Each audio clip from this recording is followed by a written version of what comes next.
There is one main reason why all athletes overthink in games. And until you fix this, you will forever overthink. And it's not because you're not good enough. It's not because you didn't train hard enough.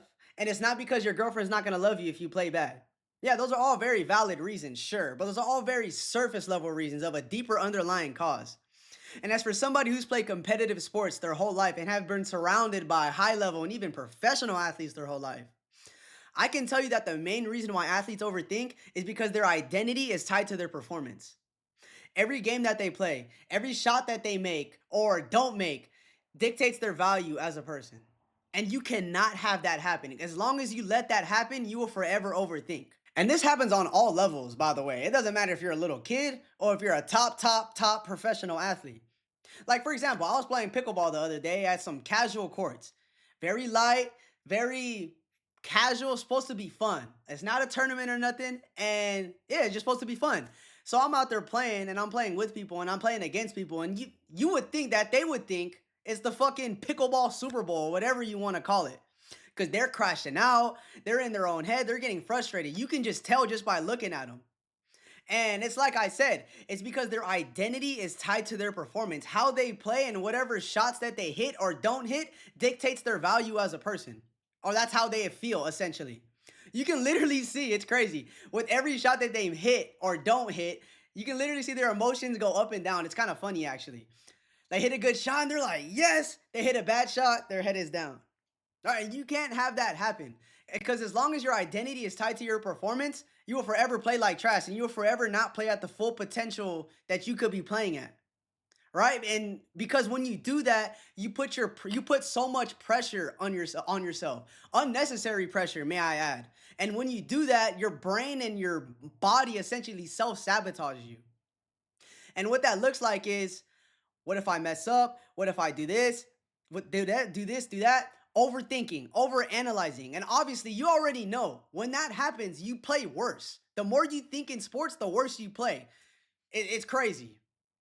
And once you take that pressure off of yourself, that's when you play your best. You get into that flow state, right? But as long as your identity is tied to your performance, you will never reach that flow state. And listen, I feel you because I've been in your position before. Like I said earlier, I played sports my whole life. I grew up in a sports house. Sports was is everything to my family.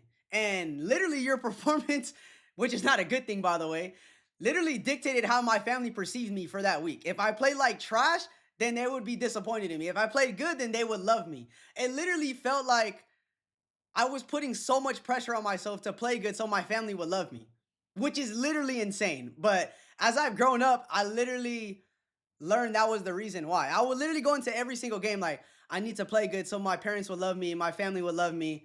I need to play good because if not, my dad is going to be disappointed in me.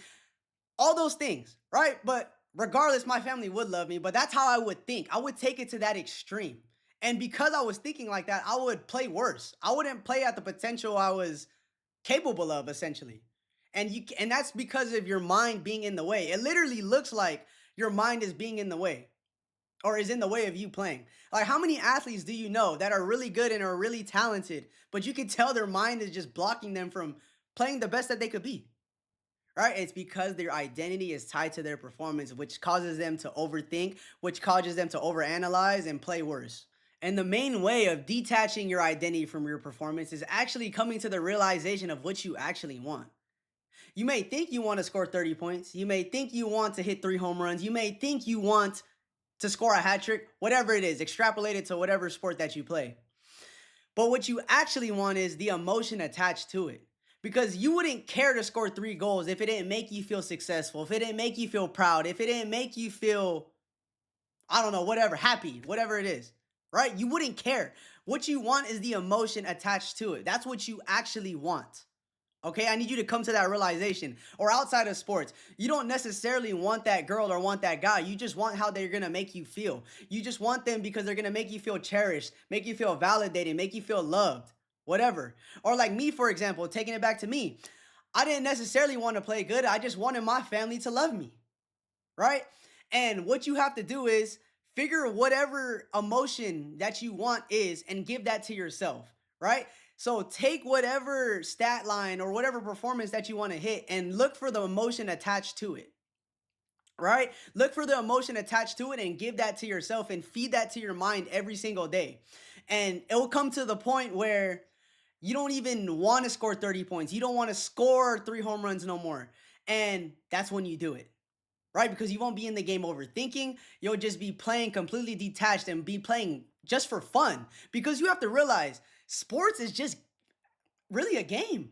It's just fun. It's supposed to be fun. But once you get to that higher level, once you start competing, that's when it starts to feel like a job. That's when it starts to really feel like, whoa, like this is who I am. This is my identity. But you can't have that happen, right? As long as you tie your identity to your performance, you will forever play below your potential, right? And I need you to always remember that. You can't have your identity be tied to your performance. So the bottom line is, I know I went on a sidetrack and I rant. All right, I do that a lot here on this channel, but figure out take the surface level desire that you want, being a stat line or a certain award or whatever, then find the emotion behind it, okay? Then realize that you have to give that emotion to yourself first. And once you give that emotion to yourself first, that's when you actually play at the level you know you're capable of playing. And I actually have a 45-minute video on this channel on how to do that. I'll leave that in the description below.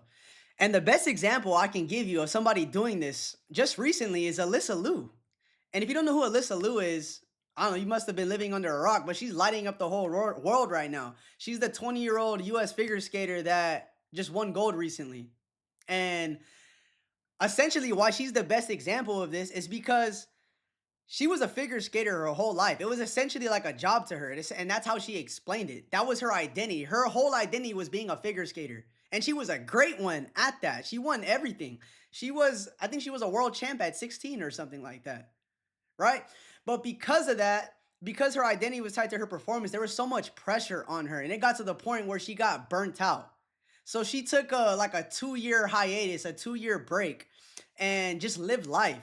And then realized what she actually wanted and realized what figure skating actually meant to her, right? And after realizing what she actually wanted and what she actually wanted to experience and experience the emotion that she wanted to experience, which was the calmness, the peace, the happiness, whatever that she went on that self-reflection journey on and found.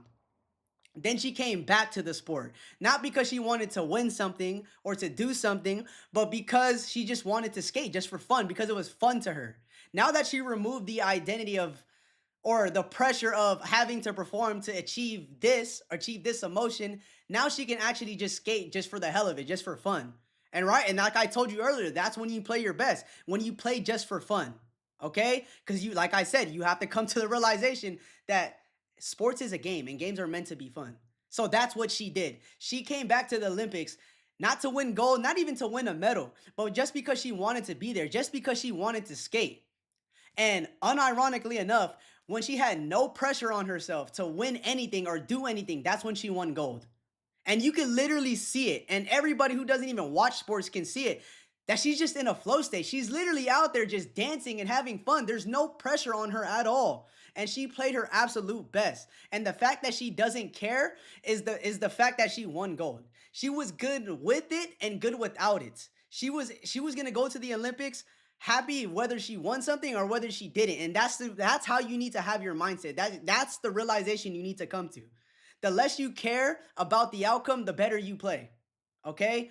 And that's what I need you to realize. And that's the main reason why you overthink, is because your identity is tied to your performance. Once you remove your identity from your performance or detach it, I would say, that's when you play your absolute best. And like I said, I have a whole 45-minute video on that. So go watch that one next. Appreciate y'all.